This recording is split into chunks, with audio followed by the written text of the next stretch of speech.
The Mandalorian is finally here as Disney Plus launches today, releasing the first episode of the highly anticipated first Star Wars live-action series. The series follows the adventures and jobs of the Mandalorian, the mysterious masked bounty hunter played by Pedro Pascal. Chapter 1 introduces us to a universe 5 years after the return of the Jedi. Crime is rampant, so work is always there for the Mandalorian, who after turning in a group of criminals to Grief Karga, played by Carl Weathers, is given an off-the-books, high-pay, high-risk mission that comes from the Imperial Remnant, who want him to acquire a 50-year-old target, dead or alive. Along the way, the Mandalorian befriends the blurg-riding Ugnaught Quill, played by Nick Nolte, and the by-the-book droid IG-11, voiced perfectly by Taika Waititi. Tracking his bounty, the Mandalorian soon comes across his target, and it's not what he, or the audience, thinks. For the first episode, this was pretty much perfect. Everything is set up really nicely, and we are thrust into a Star Wars universe that's never looked and felt so good. It encapsulates that feeling of the original trilogy with grimy sets and lived-in environments, stuff like that. For a first-time live-action director, Dave Filoni, who people might know as the creator of The Clone Wars, Rebels, and Resistance, he knocked it out of the park, encapsulating the Western aesthetics that come with a lone gunslinger wandering the world. I absolutely was surprised at all of the world building that went into this first episode, not just setting up the state of the universe pre-Return of the Jedi, pre the Empire disbanding, the Bounty Hunters Guild, stuff like that, but also exploring Mandalorian culture and how their customs were. It was really cool to see a Beskar armor plate get made and forged, and I'm looking forward to seeing more of that and more of that explored as we learn a bit more about the Mandalorian's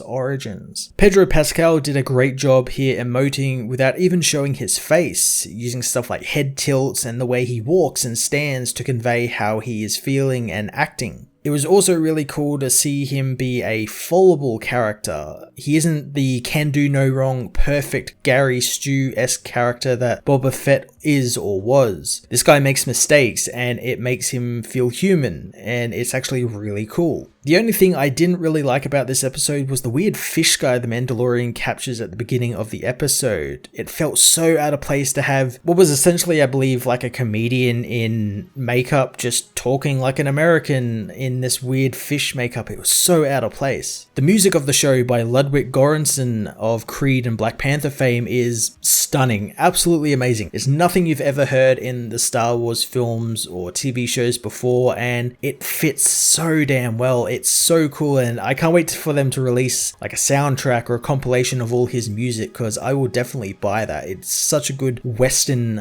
aesthetic to it. I'm not going to spoil the ending of the episode here, but we end on a huge cliffhanger that opens up a wealth of information about the Star Wars universe that's never been explored before, and it all started with a really cool gunfight in what is essentially the Space Alamo. I can't wait for the next episode at the end of this week, and if it's anything remotely like this episode was, we are in for a treat. I'm going to give The Mandalorian Chapter 1 a 10 out of 10.